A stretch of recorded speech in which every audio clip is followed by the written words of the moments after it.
하나님께 영광의 박수 올려드리도록 하겠습니다. 네, 감사합니다. 할렐루야. 이 시간 디모데전서 7번째 시간입니다. 섬기는 자에게 좋은 것을 주십니다. 섬기는 자에게 좋은 것을 주십니다 라는 제목으로 하나님 말씀 증거하도록 하겠습니다. 오늘은 화가 밀레의 그림을 몇 개 보면서 설교를 시작하려고 합니다. 그림을 좀 띄워주시고요. 먼저 가장 대표적인 이삭 죽기라는 그림입니다. 이 추수가 끝난 벌판에서 땅에 떨어진 이삭을 줍고 있는 세 명의 가난한 농촌 여성들의 모습을 너무나도 아름답게 그리고 있습니다. 다음을 넘겨주시고요. 만종이라고 하는 그림입니다. 하루 일과를 마치고 교회당에서 들려오는 저녁 종소리에 맞추어서 부부가 하던 일을 멈추고 경건하게 기도하는 모습을 그리고 있는 그림이죠. 다음은 감자 심는 사람들이라고 하는 그림입니다. 척박한 땅을 일구면서 묵묵히 감자를 심고 있는 부부의 모습과 이 뒤편을 보면은 나무 그늘 아래에서 잠을 자고 있는 아기가 그려져 있습니다. 마지막으로는 아기에게 죽을 먹이는 어머니입니다. 시골집 문턱에 앉아서 이 죽을 식혀가면서 우리 아이에게 정성스럽게 먹이는 어머니의 일상의 모습들입니다. 이 작품들은요, 평범한 농민들의 일상을 성스럽게 끌어올린 그림들입니다. 소박한 모습이지만 그 속에서 품위가 느껴지고 감동이 느껴집니다.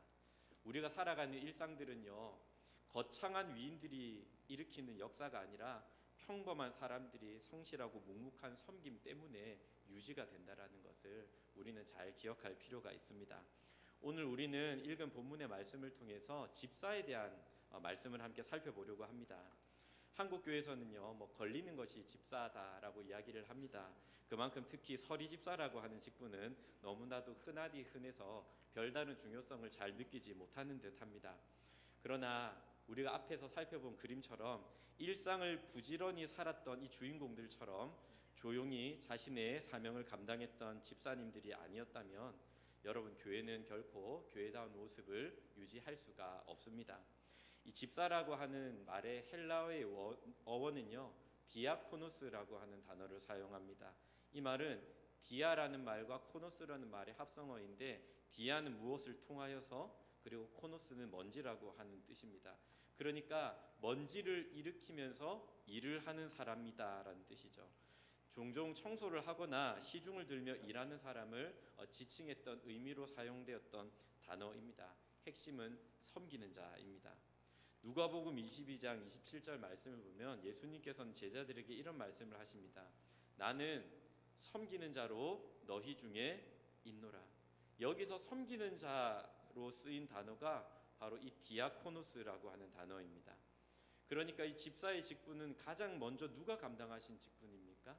우리 주 예수 그리스도께서 가장 먼저 감당하신 직분이고 사역이고, 우리가 이 직분을 받게 되었다라는 것은 예수님을 닮아가는 너무나도 영광스러운 일입니다. 절대로 여러분 생각하지 마셔야 할 것은 집사는 장로 밑에 있는 것도 아니고 목사 밑에 있는 것도 아닙니다. 모든 직분은 다 동등한 것이라는 것을 기억해야 합니다. 이 집사라고 하는 정식적인 교회의 직분은요, 초대 교회의 갈등에서 생겨나게 되었습니다. 오순절에 성령님께서 강림하시자 이 예루살렘 교회는요, 적은 인원에서 수천 명 규모의 초대형 교회로 급성장하게 되었습니다. 사람이 많아지면 다 좋을 것 같지만 그렇지만은 않습니다. 사람이 많아지면 많아질수록 더 복잡한 문제들이 교회 안에는 생겨나기 때문입니다. 그때 당시 예루살렘 교회는 유대인 중심의 히브리파와 이방인 중심의 헬라파 성도 간에 갈등이 빈번하게 발생을 하였는데, 특별히 이 이방인 중심의 헬라파의 과부들이 이 구제를 받는 데서 제외되는 일들이 반복이 되면서 원망과 불평이 터져 나오게 되었습니다. 그리고 교회의 하나됨이 위협받게 됩니다. 이에 사도들은 교회 안에 있는 성도들 중에서 지혜와 성령이 충만하고 사람들에게도 칭찬받는 사람 7명을 세워서 그들에게 집사라고 하는 직분을 주었습니다. 그리고 집사들은 구제와 행정과 재정을 담당하게 되었습니다. 그리고 사도들은 말씀과 기도에 전무하게 되면서 교회는 다시 왕성하게 부흥해 나갔던 것입니다. 우리가 읽었던 이 본문의 말씀은 집사의 자격에 대한 여러 가지 덕목을 기록한 말씀입니다. 여러분, 집사의 직분은 평범해 보이지만 결코 가벼운 자리는 아닙니다.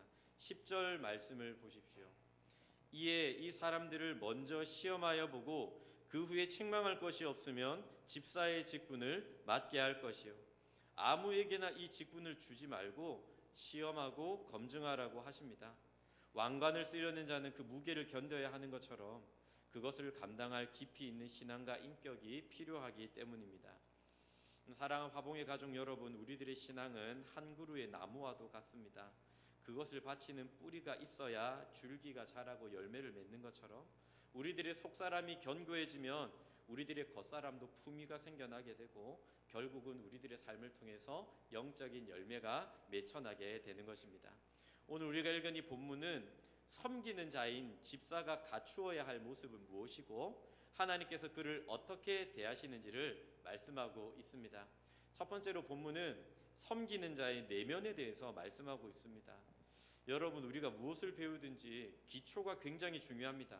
운동을 배워도 기초와 기본 자세가 부실하면 잠시는 재미있게 즐길 수 있을지는 몰라도 어느 정도 선에서는 그 실력이 더 이상 늘지를 않습니다. 우리들의 신앙생활도 마찬가지입니다.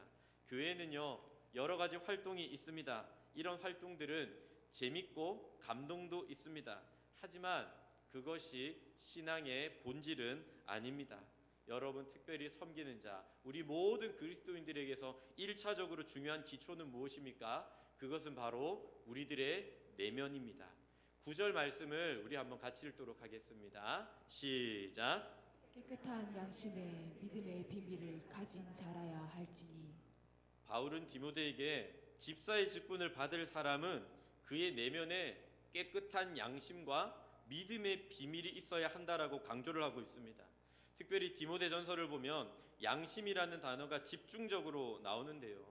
이 양심은 옳고 그름을 분별하는 기능입니다. 양심이 더러워지면 죄를 지어도 죄책감을 느끼지 못하고 그것을 합리화시키게 됩니다. 에베소 교회 안에 들어왔던 이 거짓 교사들에게는 한 가지 특징이 있었는데 그들은 양심의 화인을 맞은 자들이었습니다. 그래서 뻔뻔하게 사람을 속이는 거짓말을 일삼았고 그저 외형적인 모습만을 강조했던 것이 거짓 교사들의 특징이었습니다. 그러나 하나님을 섬기고 교회를 섬기는 사람들은요, 다르게 살아갑니다. 작은 죄를 지었을 때에도 양심이 예민해져서 가슴 치며 애통합니다. 사람을 대할 때에도 거짓말하고 속이고 빼앗는 것이 아니라 사심 없이 투명하게 그를 마주합니다. 왜 그렇습니까? 성령님께서 더러워진 그들의 양심을 깨끗이 씻어내셨기 때문입니다. 바울은 이 깨끗한 양심 위에 믿음의 비밀을 가져야 한다라고 말씀하고 있습니다. 믿음의 비밀, 여기서 비밀이라는 말은요, 그저 꽁꽁 숨겨두고 아무에게도 안 가르쳐주는 그런 것이 아니라 과거에는 감추어져 있었지만 현재에는 드러난 것을 말하는 단어입니다. 이 비밀은 무엇을 가리킵니까? 바로 예수 그리스도의 십자가 복음을 가리킵니다. 과거에는 감추어져 있었던 이 복음이 이제 바울이 디모데에게 편지를 쓰는 이 시점에는 유다인에게나 이방인에게나 동일하게 선포가 된 것입니다. 이 복음의 비밀인 예수 그리스도를 인격적으로 경험한 사람이 직분을 감당해야 된다라는 것입니다. 그의 내면에 예수 그리스도께서 살아 계셔야 하는 것입니다. 비단 직분을 가진 자만이 아닙니다. 이제 주님을 섬기는 그리스도인이라면 우리 안에 예수 그리스도께서 살아 계셔야 합니다. 왜 그렇습니까? 우리가 섬기는 목적, 우리가 살아가는 모든 비전은 오직 예수 그리스도이기 때문입니다. 여러분, 교회를 다녀보면요, 재밌죠? 다양한 사람들을 만나고 좋은 친구들을 사깁니다. 저희 교회는 특별히 거기에 덧붙여서 밥도 잘 나오는 교회이고 웃음소리도 끊이지 않는 교회입니다. 하지만 이 모든 것들이 신앙생활의 출발점과 시작은 될 수 있습니다. 하지만 그렇다고 해서 우리 교회 밥 맛있는 것이 신앙생활의 기초가 되어버리면요, 미천이 금방 드러나게 됩니다. 여러분, 섬기는 자의 내면에는요, 이 깨끗한 양심의 믿음의 비밀이 있어야 합니다. 모든 사람들은 예수님을 만나야만 합니다. 예수님께 붙어 있어야만 합니다. 예수님께 거해야만 합니다. 그래야 열매를 맺는 것입니다. 우리 요한복음 15장 5절 말씀을 한번 같이 읽도록 하겠습니다. 시작. 나는 포도나무요 너희는 가지라. 그가 내 안에 내가 그 안에 거하면 사람이 열매를 많이 맺나니 나를 떠나서는 너희가 아무것도 할 수 없음이라. 사랑하는 여러분, 우리가 예수님 떠나서는요 아무것도 할 수가 없습니다. 예수님 떠나 있으면 우리들의 신앙 절대로 자라지 않습니다. 우리들의 인격 결코 예수님을 닮아갈 수가 없습니다. 우리들의 가정 믿음으로 변화되지 않습니다. 예수님이 아닌 다른 것에 혈안이 되어서 혈기를 부리는 것이 예수님을 떠난 인생의 모습입니다. 그러니 어떻습니까, 여러분? 얼마 가지 못해 신앙이 무너지게 되는 것입니다. 이처럼 여러분 기억하십시오. 우리들의 내면이 부실해지게 되면은요, 우리는 빈수레처럼 요란한 소리만 계속 우리들의 입술을 통하여서 우리들의 삶을 통해서 나게 되는 것입니다. 사랑하는 여러분, 우리들의 내면은 그렇다고 해서 하루아침에 완성되는 것이 아닙니다. 지금까지 살아오며 우리가 눈으로 보았던 것, 귀로 들었던 것들, 그리고 마음으로 생각했던 것들, 입으로 말했던 것들이 만들어내는 것이 바로 우리들의 내면입니다. 여러분, 건강한 신체를 위해서는요, 잘 자고 잘 먹고 잘 움직여야 합니다. 견고한 내면을 위해서는요, 우리가 주님 앞에 안식하는 시간, 그리고 묵상하는 시간, 그리고 이것을 소화시키기 위해서 사역하는 것이 분명히 필요합니다. 영혼이 고갈되지 않도록 우리는 의도적으로 안식의 시간을 가져야 합니다. 또한 예수 그리스도께서 우리들의 인생을 온전히 주장하시도록 우리들은 말씀을 묵상하며 기도한 시간을 반드시 가져야 합니다. 내게 주신 그 은혜가 그저 머리로만 남지 않고 가슴과 몸으로 체화되도록, 내 삶의 소화가 되도록 한 가지의 사역에는 동참할 수 있어야 합니다. 사랑하는 여러분, 이렇게 내면의 기초를 다지는 사람이 흔들리지 않고 가정도 섬길 수 있고 교회도 섬길 수 있는 것입니다. 우리 모든 화봉의 가족들이 내면이 견고해진 은혜가 있기를 소망합니다. 두 번째로 오늘 본문의 말씀은요, 섬기는 자의 일상에 대해서 말씀하고 있습니다. 우리들의 속사람이 양심과 복음으로 가득 채워지게 되면은 그 일상에서도 품격이 드러나게 되는 겁니다. 바울은 섬기는 자의 일상이 어떠해야 하는지를 8절에서 말씀합니다. 우리 8절을 천천히 같이 읽도록 하겠습니다. 시작. 이와 같이 집사들도 정중하고 일고이연을 하지 아니하고 술에 임박하지 아니하고 더러운 일을 탐하지 아니하고. 8절 말씀을 딱 박아주시고요. 여러분 8절 말씀을 보면서 살펴보겠습니다. 먼저 정중해야 한다라고 말씀하죠. 정중하다라는 말은 존경받을 만하다라는 뜻입니다. 여러분 어떤 사람 존경하십니까? 저는요, 존경하는 사람에게는 분명히 특징이 하나 있는데 절대로 무례하지 않다라고 하는 것입니다. 만만하다라고 해서 함부로 대하고 높은 사람이라고 해서 아첨하지 않습니다. 모든 사람에게 무례하지 않고 존중하며 품위를 유지하는 것이 여러분 정중한 사람, 신중한 사람의 특징이라는 거예요. 그리고 일구이연하지 않아야 합니다. 말 그대로 한 입으로 두말하지 않는 태도입니다. 여기서는 저 말, 저기선 저 말, 이렇게 말이 달라지지 않는 것이죠. 한국 사회의 고질병, 그리고 여러분 안타깝지만 교회의 아킬레스건이 무엇입니까? 바로 뒷담화가 아닙니까? 사람은요, 상황이나 이익에 따라 말을 바꾸어서는 안 됩니다. 우리들의 내면의 상태는 우리들의 언어에서 확인이 됩니다. 그런즉 여러분, 다윗의 간구의 제목처럼 우리들의 입술의 말과 우리들의 마음의 묵상이 주님 앞에 연락되도록 우리는 기도하고 끊임없이 묵상해야 하는 것입니다. 그리고 술에 중독되지 말아야 합니다. 여러분, 술은 중독성이 강한 음식입니다. 그래서 뭐 취하느냐 마느냐 이런 것을 따지기 전에 주님 앞에서 우리는 정결함을 유지해야 합니다. 술뿐만이 아닙니다. 우리는 다른 것에도 중독되지 말아야 합니다. 절제력이 있어야 하는 것이죠. 어른과 아이의 차이는 무엇입니까? 어른은 절제할 수 있는 것이 어른이고 절제할 수 없는 사람이 바로 아이입니다. 그리고 8절을 보시면 더러운 이득을 탐하지 말아야 한다라고 말씀을 하고 있습니다. 초대교회 집사들은 재정을 맡고 있었기 때문에 탐심 가진 자들에게는 굉장히 위험한 자리였습니다. 하나님 섬기려다가 더 큰 시험에 들 수가 있었습니다. 여러분, 우리들의 목적은요, 다른 것이 아니라 예수님입니다.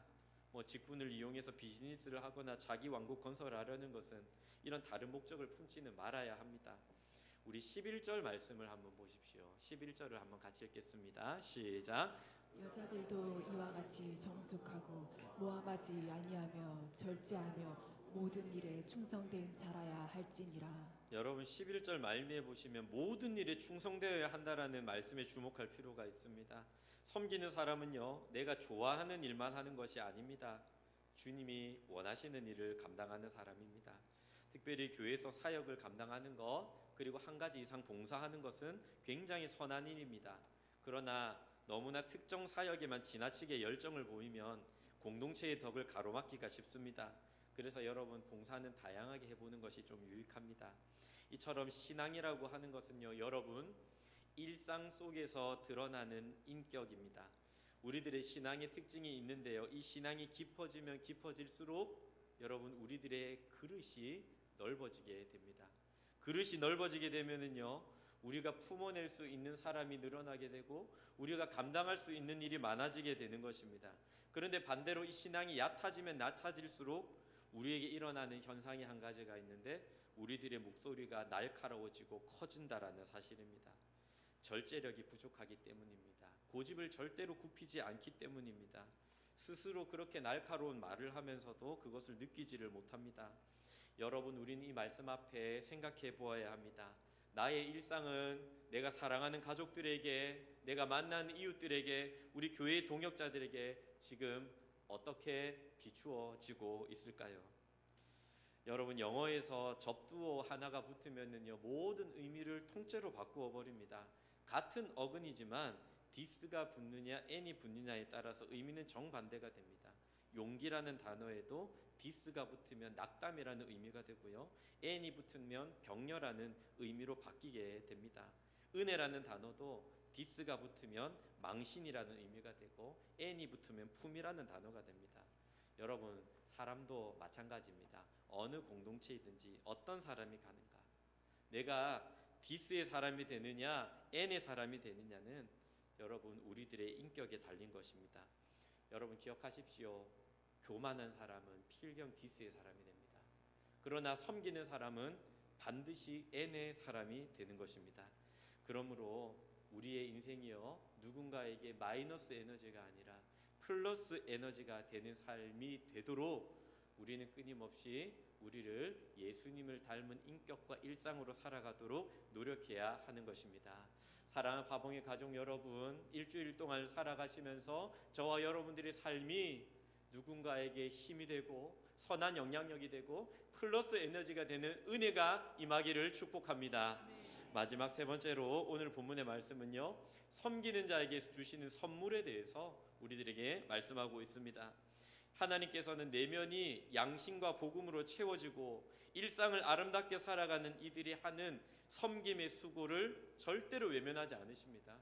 오늘 요절 말씀이라고 할 수 있는 13절 말씀을 한번 같이 읽도록 하겠습니다. 시작. 집사의 직분을 잘한 자들은 아름다운 지위와 그리스도 예수 안에 있는 믿음의 큰 담력을 얻느니라. 여러분, 집사의 직분을 잘한다는 것은요, 아름답고 훌륭하게 섬긴다는 뜻입니다. 주어진 사명 앞에서 계산하는 사람은 절대로 낮은 자리에서 섬기지 못합니다. 그리고 자신의 자존심만 앞세우다 보면은요, 결코 누군가를 섬기는 일이 불가능합니다. 앞에 서는 자리에는 용을 쓸지 모릅니다. 그러나 뒤에서 아무도 알아주지 않는 자리에서 헌신할 때에는 결코 적응하지를 못하는 것입니다. 여러분, 예수님께서는 말씀하셨습니다. 섬기는 자가 큰 자라고요. 그리고 하나님께서 오늘 본문의 말씀을 통해서 우리들에게 음성 들려주십니다. 섬기는 자에게 좋은 것 주신다라고요. 그렇다면 하나님께서 어떤 좋은 것을 주십니까? 먼저 13절을 보니 아름다운 지위를 주신다라고 우리들에게 말씀하고 있습니다. 그리스도인다운 그리스도인이 되는 것입니다. 직분자다운 직분자가 되는 것입니다. 아빠 같은 아빠, 엄마 같은 엄마가 되는 것입니다. 여러분, 이렇게 섬기는 사람은 주님이 알아주실 뿐만이 아니라 시간이 흐르게 되면 성도들도 알게 되고 가족들도 알게 되고 이웃들도 알게 되면서 진심 어린 존경을 하게 됩니다. 영적인 권위를 가지게 되고 선한 영향력이 생겨나게 되는 것입니다. 그런데 이처럼 아름다운 지위는요, 믿음의 담력으로 직결이 됩니다.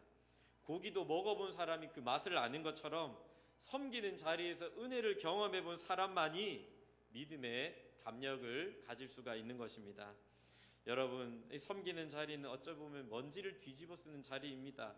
먼지를 뒤집어 쓰면서 섬겨본 사람은요, 여러 가지 경험을 하는데 한계에 부딪혀서 울어도 봅니다. 내가 이것밖에 되지 않는가? 너무 힘든데 벅찬데 도저히 못하겠는데 한계에 부딪혀서 울어도 봅니다. 그리고 사람들을 원망도 해봅니다. 왜 이렇게 내가 수고하고 헌신하는데 내 노력을 가족들은, 동역자들은, 이웃들은 알아주지 않을까 서운해 보기도 합니다. 하지만 이 섬김의 자리를 끝까지 지키면은요, 결국 이 섬김 때문에 가장 좋은 것을 주시는 우리 하나님을 경험하게 되고 믿음의 담력이 생겨나게 됩니다. 사람 몰라줘도 괜찮다.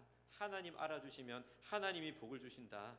내가 주의 일을 하면 주님이 내 일을 감당해 주신다.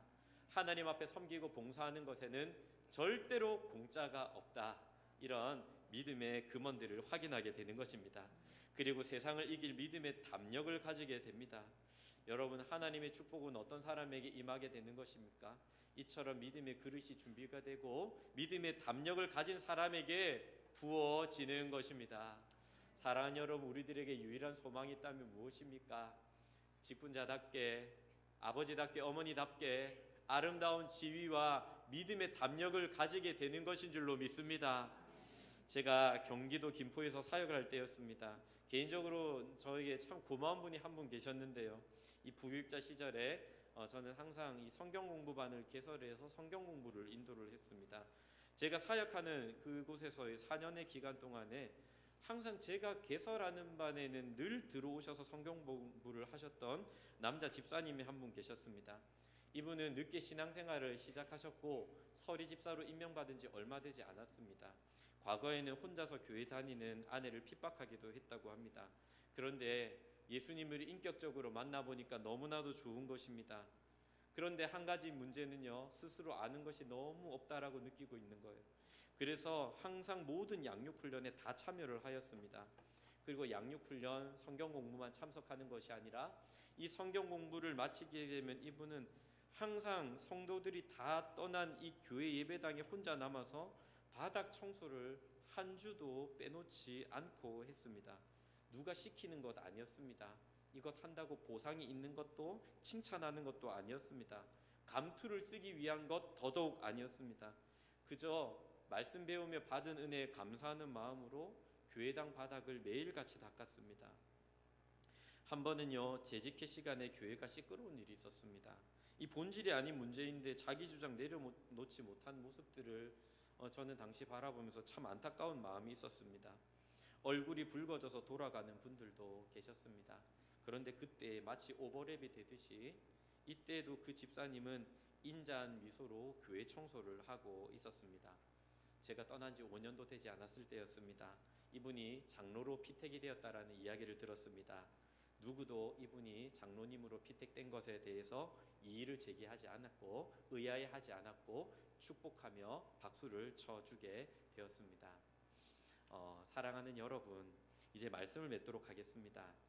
우리가 맡겨진 사명들 그리고 우리에게 주신 직분들을 감당하다 보면은요, 우리가 오늘 본문으로 살펴보았던 디아코노스라고 하는 단어처럼 먼지를 뒤집어 쓸 수밖에 없는 상황을 마주하게 됩니다. 그런데 종종 이 먼지 뒤집어 쓰고 있는 내 모습을 보면은 좀 초라해 보이기도 합니다. 내 마음 몰라주는 사람 때문에 이렇게 열심히 살아가는데 서운하기도 하고, 때로는 내가 감당하고 있는 일이 너무나도 벅차기도 하고 버겁기도 해서 다 내려놓고 도망가고 싶어질 때도 있습니다. 이 마음 하나, 감정 하나 추스리지 못하는 자기 자신을 생각해 보게 될 때에 자책감이 밀려오기도 합니다. 그런데 여러분, 그럴 때마다 조용히 우리 곁에 다가오셔서 우리들의 손을 잡아주시면서 사랑하는 아들아, 사랑하는 딸아, 내 이름을 불러주시면서 눈물 닦아주시는 우리 예수님 바라봅시다. 그분은 저와 여러분들을 위해서 죄악의 먼지를 다 뒤집어 쓰신 분입니다. 십자가 위에서 온몸이 갈기갈기 찢어지셨음에도 끝까지 견디며 그 자리를 지킨 분이십니다. 그분의 십자가 사랑이 지금도 우리들의 죄와 허물을 다 덮어주고 계십니다. 사랑하는 여러분, 예수님의 사랑이 우리를 숨쉬게 합니다. 예수님의 사랑이 넘어졌던 우리들을 일어서게 합니다. 그런데 그 예수님께서 평범한 일상의 자리에서 묵묵하게 섬기는 저와 여러분들을 절대로 외면하지 않으십니다. 섬기는 자들의 땀방울 기억하시고요, 흘리는 눈물의 기도 기억하시고 하나님께서 좋은 것 주십니다. 세상이 줄 수 없는 아름다운 지위와 성령께서 주시는 믿음의 큰 담력으로 우리들에게 갚아 주실 것입니다. 그래도 여러분, 그래서 우리가 시작은 부족할 수 있습니다. 그러나 끝이 아름다운 사람으로 우리들의 인생을 점차 빚어 나가시는 것입니다. 사랑하는 화봉의 가족 여러분, 이번 한 주도 섬기는 자에게 좋은 것 주시는 우리 하나님을 신뢰하면서 하나님께서 우리를 보내신 그 자리에서 작은 섬김이라도 실천하며 살아가시는 저와 여러분들이 되시기를 주의 이름으로 축원합니다. 우리 함께 일어나셔서 이 찬양